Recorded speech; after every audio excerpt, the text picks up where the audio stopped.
Hi folks, Happy New Year to you. Tonight I'm going to talk about how to set up a military enthusiast club.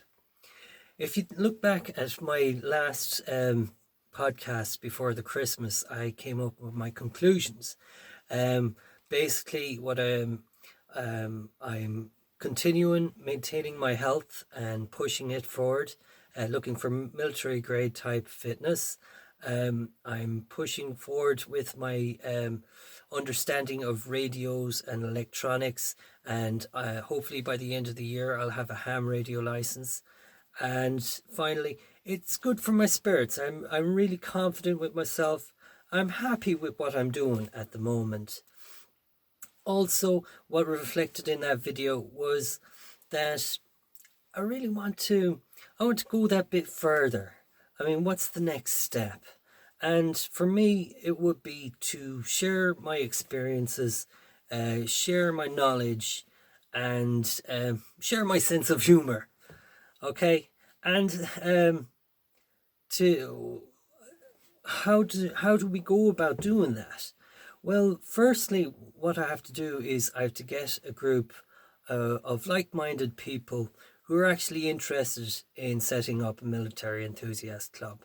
And for that, they have to be willing to devote time and energy towards making it happen. After that, we need to have a discussion. We have to understand, well, everybody should all understand what this club is and what this club is not. That being like our core values are the pursuit of military grade fitness for the rest of our lives, and secondly, to get involved with military type activities and events and participate in events. Everybody has to understand that from the offset. Also, we have to understand what will we be actually doing.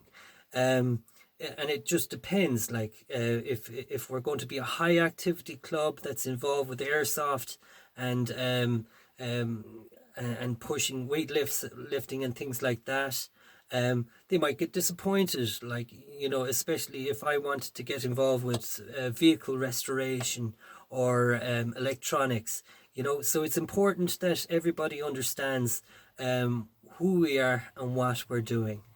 And thirdly, we have to understand where this club is taking place. Ideally, it should be done in a public facility like a community centre, a hall, or a park, depending on what kind of activities. Again, for example, if we were going to be a high activity type club, that might involve actually subscribing to a gym or to an area, because there is insurance issues there, and rather than the club itself actually investing in insurance as a whole for just one activity, you're probably better off agreeing to meet up at, for example, JG's gym in Ballyhonus, or and maybe the occasional time meeting up at the hall in Turin, or maybe the community hall in Ballyhonus or Knock or wherever. Okay, and once you got to that stage, once everybody is happy with what they are and what we're doing and where we're going to be doing it, we then get in contact with Mayo on the Move. Now, Mayo on the Move is funded by Mayo County Council. They're an organisation that are involved with the facilitating of helping clubs to start up and to get financing, and basically to make sure that everything is legal and above board. So what we do there is we get in contact with them. They'll come back to us and they'll say, look, we're happy to support you, but we've got terms and conditions. For example, we want to see you set up a committee with a proper agenda outlining exactly what we're going to be getting up to. And secondly, on the side of finance and grant funding, we want to see your members, and we want to see a regular subscription going to our on the box and so forth. And that's basically it. It's really very easy. compared to setting up a company or a business, this is a non-profit business. It's totally voluntary. It's just about people getting together and getting access to facilities and social, getting involved with people and that sort of things. Just some points to note. Firstly, it's important not to get personally involved in these clubs. For example, if I was to set up this club and I ended up doing everything in the club, then what will happen is after 3 years, that club is going to burn out, it's going to die, it's going to, you simply don't have the energy to run a club single-handedly. It has to be run through a board.